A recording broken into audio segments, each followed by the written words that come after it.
Hello दोस्तों, मैं doctor Farooq Khan आपकी खिदमत में हाजिर हूँ। इस वीडियो के ज़रिए से हम कोरोना वायरस के को लेकर जो थोड़े डाउट्स हैं लोगों के मन में, उसको क्लियर करने की कोशिश करेंगे। तो शुरू करते हैं। पहले कोरोना वायरस के सिम्टम्स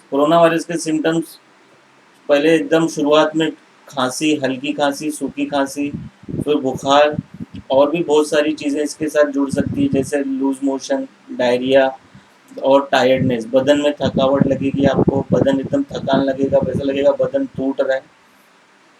तो इसके साथ और भी बहुत सारी चीज़ें हैं, और इसमें मेन जो चीज़ें हैं दो है, वो है लॉस ऑफ टेस्ट और लॉस ऑफ स्मेल, कि जिसके आपकी खुशबू, सूंघने की ताकत और जो जायका ज़बान पे आता है, वो दोनों कम हो जाता है, या बहुत सारे पेशेंट्स में देखा गया है ख़त्म भी हो जाता है। तो इसको चेक करने के लिए दो बहुत आसान तरीके हैं, मैं आपको बताना चाहता हूँ। पहला, स्मेल टेस्ट करने के लिए आपको गुलाब घर में रखना चाहिए। गुलाब आपकी खुशबू अगर आपको आ रही है, तो मतलब आपका स्मेल, जो सूंघने की ताकत है खुशबू वगैरह की, वो एकदम परफेक्ट है।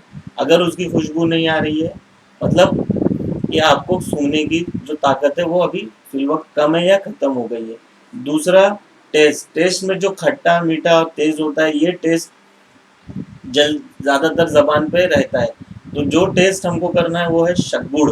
अगर आपके घर में गुड़ है, तो आप गुड़ का इस्तेमाल करिए। अगर आप गुड़ खा रहे हैं और अगर आपको उसका टेस्ट नहीं आ रहा है, तो मतलब आपका लॉस ऑफ टेस्ट भी है, यानी टेस्ट की जो ताकत है वो कम हो गई है या ख़त्म हो गई है। तो इसको चेक कोरोना वायरस की शक्ल में ये दो चीज़ें बहुत अहम है, कि हम पहले लॉस ऑफ टेस्ट और लॉस ऑफ स्मेल को चेक करने का ये एकदम बिल्कुल आसान तरीका है, जो आप घरेलू और घर के अंदर आप इस्तेमाल कर सकते हैं। दूसरा, इससे बचने का तरीका आप आज ये 4-5 महीने हो चुके हैं, आप सभी लोग जानते हैं कि ज़्यादा से ज़्यादा जो हो सके तो घर में रहें। बहुत ही ज़रूरी हो या ज़रूरत की चीज़ें लेना हो तो ही घर से बाहर निकलें। घर से बाहर निकलते वक्त मास्क लगाएं। हाथों को घर पे आने के बाद सैनिटाइज करें, चीज़ों को सैनिटाइज करें। और बच्चे और प्रेग्नेंट लेडीज़ को जितना हद तक इम्कान हो सके घर में रखने की कोशिश करें, और छोटे बच्चों को, और जो 60 के ऊपर हैं उनको भी। तो ये तो हो गई चीज़ें बचने के लिए। अब हम इसके घर में घरेलू उपाय क्या कर सकते हैं जिससे हम अपना इम्यूनिटी पावर वगैरह बढ़ा सकते हैं। तो पहले एक्सरसाइज करिए, कम से कम 15 से 20 मिनट, दो दो टाइम, सुबह शाम, नहीं तो एटलीस्ट आधा घंटा सुबह में तो एक्सरसाइज करना ज़रूरी है। एक्सरसाइज से आपकी बहुत सारी चीज़ें सही भी हो जाती हैं, बदन को एक ताकत मिलती है, एक फुर्ती मिलती है। उसके अलावा बदन एक्टिव रहता है, और जो इम्यूनिटी पावर है, बीमारी से लड़ने का जो इम्यूनिटी पावर, इंटरनल जो पावर है, वो भी इंक्रीज होता है। दूसरा, हम कुदरती चीज़ें ज़्यादा यूज़ करें, जैसे कच्ची भाजियाँ वगैरह, ककड़ी, गाजर, शलजम, सलाद वगैरह ज़्यादा खाएं, हरी भाजियाँ ज़्यादा यूज़ करें। दूसरा, तेल मसाले वाली चीज़ें कम खाएं, जिससे क्या होता है, तेल मसाले की वजह से हमारा हाजमा खराब होगा। हाजमे की वजह से बदन के अंदर बहुत सारी तकलीफ़ें पैदा होती है। अगर आपका हाजमा मजबूत है, डाइजेशन आपका एकदम करेक्ट है, तो आपकी ज़्यादातर बीमारियां नहीं होती हैं। लेकिन अगर आपका इंडाइजेशन है, डाइजेशन का प्रॉब्लम है, तो आपको बहुत सारी तकलीफ़ें इसकी वजह से शुरू हो सकती हैं।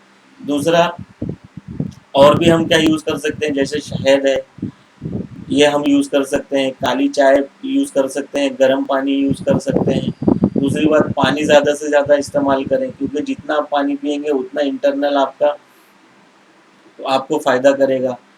फ्रूट्स ज़्यादा खाएं, फ्रूट्स आपको ज़्यादा ताकत देते हैं। और इसके अंदर क्या होता है, आपका न्यूट्रिशन वैल्यू हाई होता है, क्योंकि इसके अंदर काटना पकाना नहीं होता, सिर्फ हम इसको धोए और यूज़ कर सकते हैं। तो इससे क्या होता है, न्यूट्रिशन वैल्यू हाई होने की वजह से आपको न्यूट्रिशन पूरा मिलता है। कच्ची भाजियों में भाजी कम से कम पकाएं, ग्रीन भाजी को ग्रीन ही रहने दें, उसका कलर चेंज ना करें। पका पका के हम क्या करते हैं, उसका कलर चेंज करते हैं, जिसकी वजह से क्या हो सकता है, उसके जो न्यूट्रिशन वैल्यू है वो कम हो जाते हैं। फिर हम जो खाते हैं उसकी न्यूट्रिशन वैल्यू ना के बराबर होती है। प्लस, हम ज़्यादा से ज़्यादा घर के अंदर रहने की कोशिश करें, बहुत ज़रूरी है तो ही बाहर निकलें। और बहुत सारे लोगों को ये है कि ये डॉक्टर साहब ये करें तो ये होगा क्या, ये चीज़ करने से आप जो डॉक्टर आपको एडवाइस करता है वो आपको सही एडवाइस करता है, उसके अकॉर्डिंग चलें, ज़्यादा से ज़्यादा पानी पिएं और घर के अंदर रहें। तो दोस्तों, ये था एक छोटा सा, हो सकता है आपके बहुत सारे डाउट्स अभी भी होंगे, और ये मैंने कोशिश की है कि इसके ज़रिए से मैं आपको इस बीमारी को के बारे में कुछ बता सकूं। ये एक मेरी छोटी सी कोशिश है। वैसे ये 5 महीने हो चुके हैं, जिसकी वजह से आपकी बहुत सारी क्वेरीज वैसे भी हल हो गई होंगी, और यूट्यूब पे तो बहुत सारी वीडियोस और लोग अपने अपने नए नए नुस्खे और कुछ कुछ बता रहे हैं। तो मैं दोस्तों ये रिकमेंड करूँगा कि कुछ भी चीज़ पे बिला वजह आँख बंद करके भरोसा ना करें।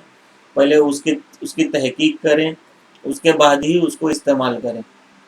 तो दोस्तों, अब मैं आपसे अलविदा लेता हूँ।